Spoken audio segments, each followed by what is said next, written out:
Hello viewers. So today's topic is of class 12 biotechnology. Biotechnology, specifically we're talking about a device that is PCR, which stands for polymerase chain reaction. Polymerase chain reaction, this device has been provided by Carey Mullis, the scientist, in the year 1985, and because of this she was awarded with the Nobel Prize in 1993. So here we are talking about the various requirements which a PCR is needed. It is function. It is fast amplification of gene. So the function of PCR is a fast amplification of gene of interest in few hours. Then we see the basic requirements in PCR. That is a DNA sample which we need to amplify. We want to take the multiple copies of that DNA sample is required. Primers are required so that it is going to help us to begin the extension of the DNA.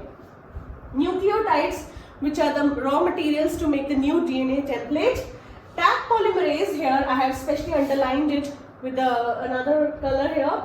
Taq polymerase, it is special enzyme which can resist a very high temperature, and it is the source of this is thermophilic archaebacterium, which is Thermus aquaticus. It is found in the vent of volcanic vents. So from there it has been procured. Then we have a mixed buffer where all the ingredients are mixed and it is stabilized so that the process can continue.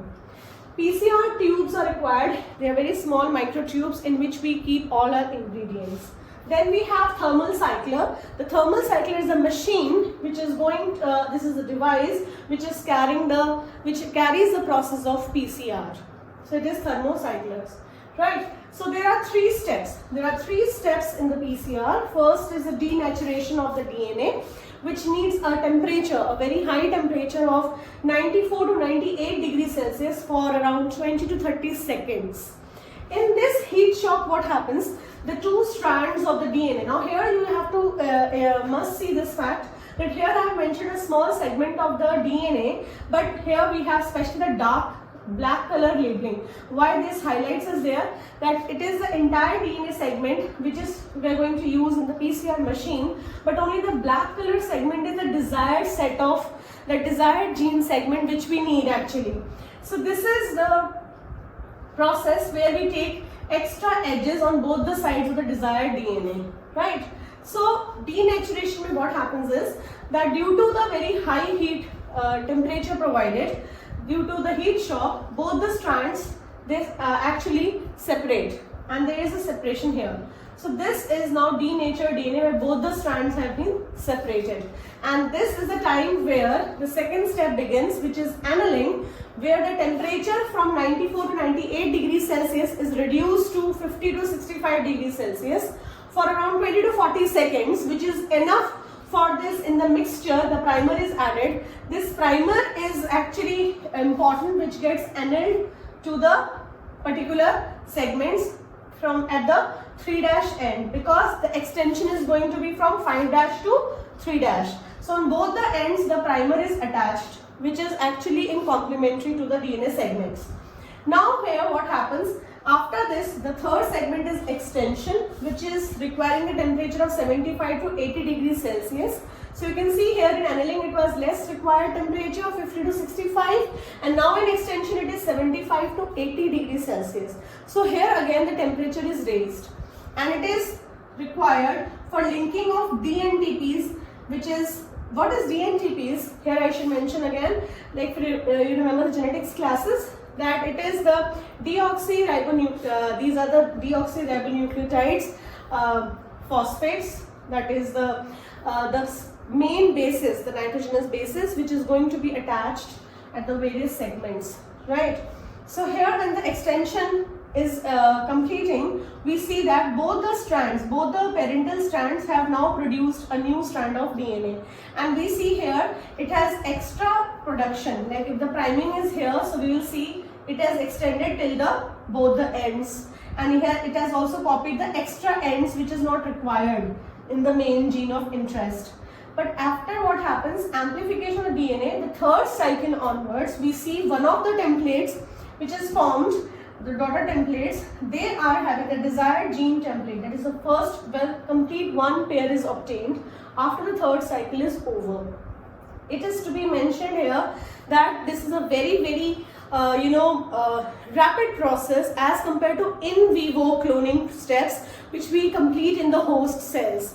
So when a recombinant plasmid is multiplied in a host cell, so at that time it is a very slow process which takes several days. But here within 3 hours we can get billions of copies of DNA, even which is a very small. Otherwise in cloning vectors we need a big size gene to get amplificated. But here the amplification is just needed a small segment of DNA which is enough to get multiple copies. So here we can see the stages. Now we see that if it is the cycle n, suppose the cycle runs for n number of times, so the number of DNA segments which we get is 2 power n. And here we can see amplifications of PCMA. What are the applications? So if we see the applications, we have these few applications mentioned, though it is elaborated into various substages and subtypes. So in a very less quantity of a DNA or RNA sample can be amplified. So therefore its benefits are, it is used for forensic sciences. You can see here DNA fingerprinting is given here. So in forensic sciences what happens, maybe it is related to crime related or parental disputes. So in that case, even a small sample is being traced from a crime location, we are able to match up with the suspect. And if the fingerprinting matches, then we can say that yes, the particular suspect was present during the crime place when the crime was happening. So this is a very good technique. Then early diagnosis of diseases. In this, even a smallest quantity of the nucleic acid is present in the sample of the blood, then what happens is we are able to amplify that, and that is enough to give us the further testings. So early diagnosis of some untreatable diseases in the later stages, for example, we can say about HIV detection, it is very good for that. Then for various research and development cases, like we have fossils, we want to study some particular fossils which we have received, right? So we want to know more about it, its type of, what type of genome they had. So we can take that sample, a small sample from the fossils, and then we can easily amplify the DNAs and we can study the entire genome of that particular species which is no more or it is extinct.